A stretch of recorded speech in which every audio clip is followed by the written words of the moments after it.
नया वर्ष, अपना नया वर्ष कहाँ है अभी? ये दीपावली नया वर्ष ही है। अब तो सब कुछ अरे अच्छा अच्छा नया नया होने वाला है, इसलिए नया वर्ष कहा जाए। नहीं, नया वर्ष तो देखिए ऐसा, अगर मैं अपनी भाषा में बात करूं तो नया वर्ष, नया दिन तो हर रोज होता है, क्योंकि मेरा ये मानना है जब रात को हम सोते हैं, ठीक है, जी सुबह जब होता है ना दूसरा सवेरा, तो जी। अगर हम जीवित बच गए तो वो समझ लीजिए नया, मैं उसको नया मानती हूँ, वरना आप किस्मत बिल्कुल, का। आप बहुत सुंदर बात कह रही हैं। यस, यदि हम ये यस। मानेंगे तो हर दिन हाँ। का उपयोग संभव होगा। नहीं नहीं नहीं नहीं, जनता नहीं मानती है सर, यही तो तकलीफ है कि जनता सोचती है ना, जनता आ, अमर अजर है। आप ये बताइए, आप जी। जनता के पीछे क्यों पड़ी हैं? मैं, अच्छा अच्छा अच्छा, कल जटाशंकर अंकल जी से बात हुई और वो बोल रहे, आपने उनको बोला कि मैं उनकी चेली, तो मैं आपको क्लियर कर दूं, जी। मैं किसी की चेली वेली नहीं हूँ, मैं उनको भी अभी हार्डली अभी अभी पहचान हुई है, अच्छा। किसी के थ्रू जब ये संघ में जोड़ने के लिए। जी। मुश्किल से मेरे ख्याल से अभी कितना मुश्किल से डेढ़ डेढ़ महीना, बस डेढ़ दो महीना, और मेरी देखिए, उनकी हमारे मुलाकात थी यहाँ बस। पर परिपाटी है कि जहाँ से जो कुछ भी सीखने को मिले उसे हाँ। गुरु कहो।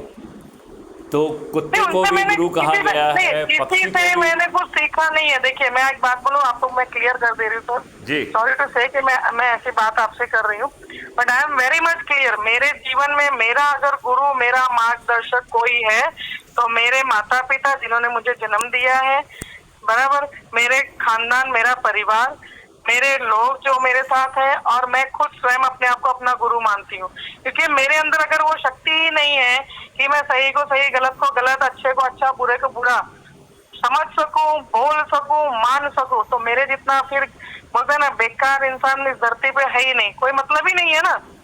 कि कभी कभी क्या होता है, गुरु के पीछे भागते भागते भागते भागते गुरु आगे आगे आगे आगे निकलता चलता चला जाता है। मेरा अनुभव भी है, बहुत सारी चीजों का प्रैक्टिकल अनुभव, इसलिए बता रही हूँ।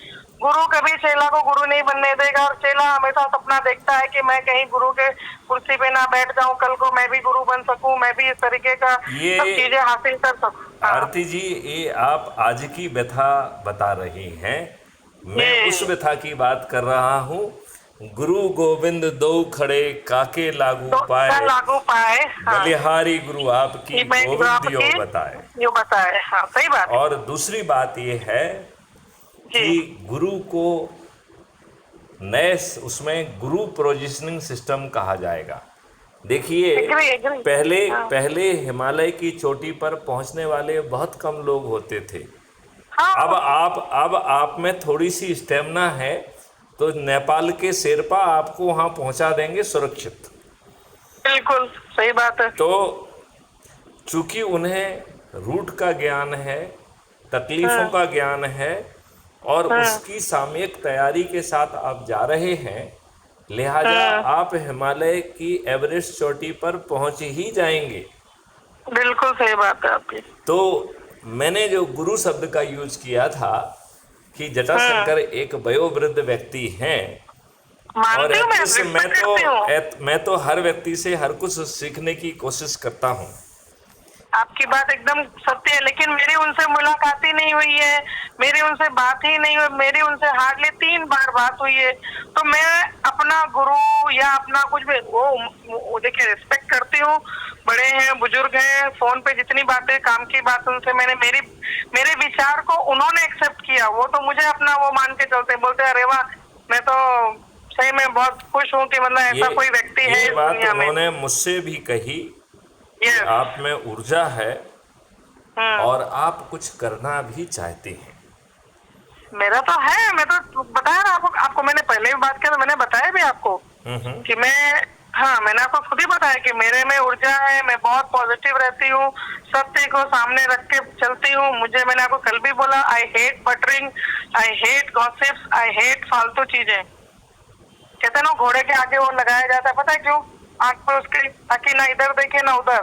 अपने विजन, अपने गोल, अपने लक्ष्य को प्राप्त करने के लिए आपको रास्ता सीधा बनाना, रोड मैप आपने जीवन में बना लिया है, और आप उसमें एकदम मतलब दृढ़ निश्चय आपने कर लिया है कि मुझे अपने गोल को, अपने जो लक्ष्य को अचीव करना है, चाहे तूफान आ जाए, चाहे समंदर बोलते हैं ना सूख जाए, चाहे आसमान धरती पे आ जाए, धरती आसमान में चली जाए, मछलियां उड़ने लगे, और कहते हैं ना कि मतलब चिड़ियाएं तैरने लगे, जानवर, फिर भी अगर आप अपने लक्ष्य से जरा भी डगमगाते नहीं है तो आपके जैसा व्यक्ति दुनिया में कोई हो ही नहीं सकता।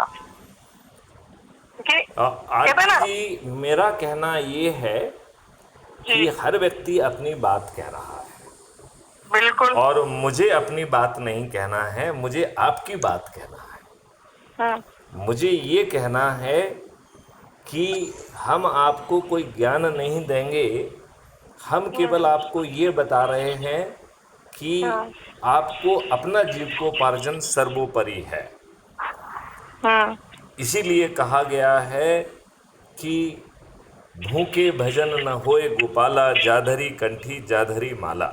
माला, सही है आपकी बात। तो जीविकोपार्जन के लिए आप जो कार्य कर रहे हैं उसे पूरी लगन, समर्पण, निष्ठा के साथ करिए, और जब आप इस तरीके से वो काम करेंगे तो मुझे पूरा विश्वास है कि आपसे आपका वो कार्य बड़ा सिद्ध होकर होगा, और उससे आप पर्याप्त धन को कमा पाएंगे, जिससे आप और आपके परिवार के भरण पोषण के साथ आप अन्य लोगों के भी पेट का भरण पोषण कर पाएंगे। जो कहा गया है कि प्रभु इतना दीजिए कि मैं भी भूखा ना रहूं और अतिथि भी भूखा ना जाए।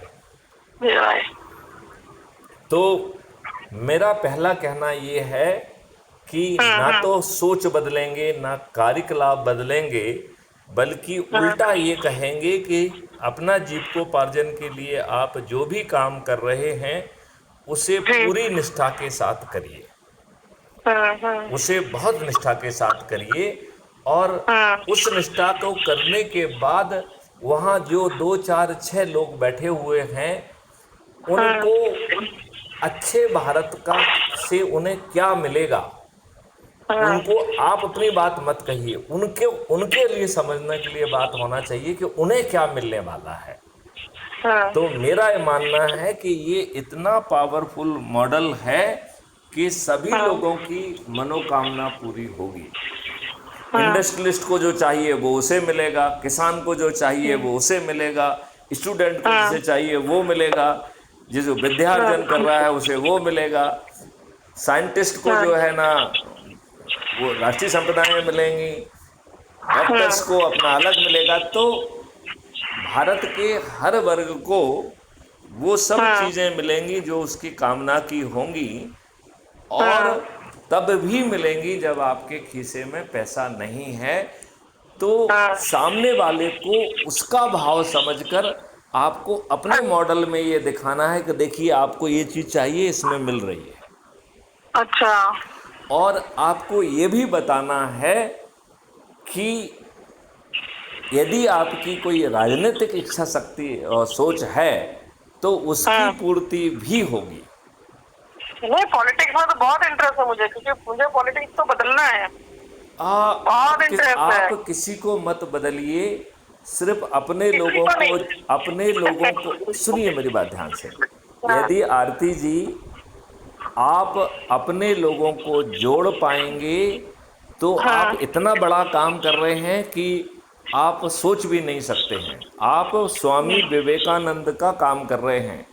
स्वामी विवेकानंद, उनकी संस्था यहाँ चलती है ना, उसमें मैं हूँ, जुड़ी हूँ पिछले 10 साल 12 साल से। ये सभी संस्थाएं दिग्विजयित हैं, उनका नाम लेती हैं, उनका काम करती नहीं है, अपना पेट पालने के लिए कब लगी रहती हैं। हाँ, उसमें बड़ी गुस्सा आई थी मुझे। इन लोगों ने बुलाया न्यूज कवर करने, मैं नहीं गई। मैंने बोला आपको फेमस क्यों होना, मुझे वो बताइए। आप विवेकानंद जी तो कभी फेमस होने नहीं गए, वो तो इतना सामान्य व्यक्ति के, जब वो प्लेन में सफर भी कर रहे थे तो उसमें जब वो उनसे एक आदमी मिला था, वो आपको याद होगा, आपको पता ही होगा वो स्टोरी, ठीक है। तो उन्होंने अपना परिचय जो है इतनी मामूली, इतनी सरलता से दिया था कि लोगों को यकीन नहीं हुआ कि ये बंदे को इतनी अच्छी इंग्लिश आती है, ये पढ़ा लिखा और इस तरह के व्यक्ति है कि जो विदेश में जा रहे हैं अपने विचारों को रखने, लोगों तक पहुंचाने के लिए। उन्होंने सिर्फ और सिर्फ भारत देश में अच्छी मतलब सभ्यता, संस्कृति और समाज के लिए इतना बड़ा बलिदान दिया कि लोग उनको भूल गए हैं, क्योंकि वो क्या है ना, पॉलिटिक्स के हिसाब से नहीं चले थे। वो तो उनका तो जीवन शैली और उनका विचारधारणा ही अलग थी। कोई उनको क्या फॉलो कर पाएगा और उनका क्या कोई उनके जैसा बन पाएगा इस युग में। तो मैंने वही देखा, स्वामी विवेकानंद पूरा ग्रुप भी है, व्हाट्सएप ग्रुप भी है वो जो है। और तो स्वामी विवेकानंद के उस ब्रह्म वाक्य को, मूल वाक्य को पकड़ना है, जो इन राजनेता, आज के राजनेता उसका जस्ट उल्टा कर रहे हैं। स्वामी विवेकानंद जी ने कहा है कि यदि हम अपनी बिखरी हुई इच्छा शक्ति को संगठित और संग्रहित कर पाएंगे तो हम समृद्ध भी होंगे, खुशहाल भी होंगे और विश्व गुरु भी बनेंगे। बिल्कुल। और हमारे राजनेता क्या कर रहे हैं? वो आपकी बिखरी हुई शक्ति को और विघटित कर रहे हैं और तोड़ रहे हैं, जाति धर्म संप्रदाय में बांट रहे हैं, वैमनस्यता फैला रहे हैं, कट्टरता ला रहे हैं। और जैसा आपने कल कहा था कि इनमें से बहुत सारे लोग जो टीके लगा के दिखते हैं, उनमें जो है और डकैतों के भावों में, चेहरे में कोई फर्क नहीं दिखता है। कोई फर्क नहीं है, बिल्कुल नहीं है।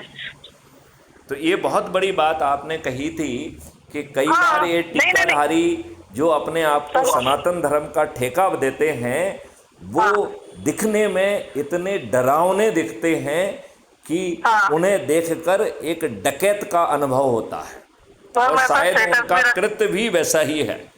तो स्टेटस भी रखते हैं और पब्लिक में कहीं भी जब मुझे प्रोग्राम में बुलाया जाता है, स्पीच देने बोला जाता है ना, बेधड़क बिंदास बोल। मैंने तो एक वीडियो भेजा था, पता नहीं आपने देखा कि नहीं देखा, आई तो नहीं देखा होगा। जी जी। हाँ, मैं तो अभी ये जो विवेकानंद केंद्र वापी बना के ग्रुप बना हुआ है, जिसमें 150 लोग हैं हम लोग, तो बस इसी में वही सब इनकी फ्राइडे को क्लासेस होती है। हाँ, दीप उत्सव, धनतेरस, ये सब मनाया गया था। और शुक्रवार को इकट्ठे होते हैं सारे लोग, फिर पिकनिक जाने की बातें होती है, विचारधारणाएं होती हैं। तो आरती जी, मेरा कहना है कि ये पेरिफेरल चीजों में फंसे हुए हैं। हमने स्वामी विवेकानंद का वो ब्रह्म वाक्य पकड़कर उसे आपको, आपकी मनोकामना पूर्ति करते हुए, आपको अपने लिए और अपने बच्चों के लिए अच्छा भारत का संकल्प दिलाते हुए हम इस बिखरी हुई इच्छा शक्ति को संगठित कर पाएंगे। और ये इतनी पावरफुल होगी कि यदि हम अपना छोटा सा 9 दिन का जो संकल्प है, यदि उसे पूरा करना शिद्दत के साथ लग जाएंगे, तो 10वें दिन ये देश बदल जाएगा। 10वें दिन, 10वें दिन हम 100 करोड़ होंगे। ये राजनेता करोड़ों रुपए खर्च करेंगे, दारू बांटेंगे, साड़ी बांटेंगे, पैसे बांटेंगे, और फिर भी ये हारेंगे। आपके चंद्रगुप्त जो किसी को ये भी नहीं बताएंगे कि मैं खड़ा हुआ हूँ, क्योंकि ये बात जो है उन्हें कहने की ज़रूरत नहीं है। ये बात मैथिली शरण गुप्त अपने ऐप के माध्यम से कहेंगे, और फिर क्राइम फ्री भारत मिशन से जुड़े हुए 100 करोड़ लोग अपने हाथों में पट्टिकाएं लेके निकलेंगे कि मेरी आरती सिंह मेरी चंद्रगुप्त है। मैं उन्हें संकल्प के साथ विजयी बनाऊंगा। सुश्री आरती सिंह का नंबर सरल क्रमांक 3 या 4 या जहां पर भी है वो है, और चुनाव चिन्ह ये है। मैं फलाने दिन वोटिंग है, पोलिंग बूथ पर जाकर अपनी चंद्रगुप्त सुश्री आरती सिंह को विजयी बनाऊंगा। तो बताइए, क्या आरती सिंह को किसी से अपने लिए वोट मांगने के लिए जाना पड़ेगा क्या? नहीं, वो तो कैंपिंग आपने खुद ही कर दी, तो उसमें क्या जाने के जाना क्या हो। तो मैं यही कह रहा हूं, ये राजनेता करोड़ों रुपए खर्च करके हारेंगे और आप बिना वोट मांगे जीतेंगे। इस देश के सभी सरपंच, सभी पार्षद, सभी लोग जो है वो चंद्रगुप्तों के हाथों पराजित होंगे। तो सरपंच भी जो है आपके चंद्रगुप्त होंगे, पार्षद भी चंद्रगुप्त ही होंगे, मेयर भी चंद्रगुप्त ही होंगे। जिला पंचायत अध्यक्ष भी चंद्रगुप्त होंगे, सभी प्रदेशों के मुख्यमंत्री, उप मुख्यमंत्री, मंत्री और विधायक भी चंद्रगुप्त ही होंगे। इस देश का प्रधानमंत्री किसी राजनीतिक पार्टी से नहीं आएगा, बल्कि वो बड़ा चंद्रगुप्त होगा जो सबसे अधिक लोगों को जोड़ेगा। और इसी तरीके से उप प्रधानमंत्री, केंद्रीय सरकार के मंत्री और सांसद भी चंद्रगुप्त ही होंगे। और ये चंद्रगुप्त शपथ लेने के बाद भी गड़बड़ी नहीं कर पाएंगे। तो आरती सिंह जी, आज इस चर्चा को यहाँ विराम देते हैं। आप मुझे याद दिलाइएगा तो मैं आपको ये बताऊंगा कि आप प्रधानमंत्री की शपथ लेने के बावजूद भी आरती सिंह जी आप गड़बड़ नहीं कर पाएंगी, ऐसी व्यवस्था का ताना बाना बुना हुआ है। तो आपको ये भय भी नहीं पालना है कि यदि ये दुष्ट केजरीवाल निकल गया तो क्या करेंगे। सही बात है, किरण बेदी और वो अन्ना हजारे गायब भी हो गए, बराबर। हाँ। लेकिन तो देखिए आप मुझे अगली वार्तालाप में याद दिलाइए, तो मैं विस्तार से आपको समझाऊंगा और आपके मुंह से कहलवा दूंगा कि हाँ, मैं देश का प्रधानमंत्री की शपथ लेने के बाद भी गड़बड़ी करने की स्थिति में नहीं रहूंगी। अरे सर, गड़बड़ी क्यों करेंगे कहीं भी? पहली बात तो प्रधानमंत्री बने। देखो मेरी बात समझो, विभिन्न तरह के लोग हैं, वो कुछ दिखते हैं, कुछ करते हैं।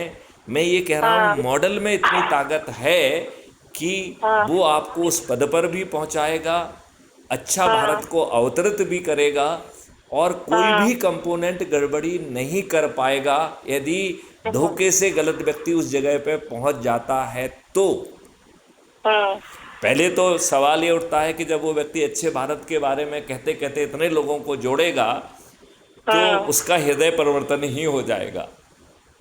यदि वो अंदर से दुष्ट भी है तो सज्जनता की बातें करते करते उसका हृदय परिवर्तन हो जाएगा। और यदि उसका हृदय परिवर्तन नहीं भी होता है तो भी वो गड़बड़ी नहीं कर पाएगा। आओ ऐसे अच्छे भारत को जमीन पर उतारें। और आप कहाँ तक मेरी बात से सहमत दिख रही हैं? आप मेरी बात से सहमत हैं?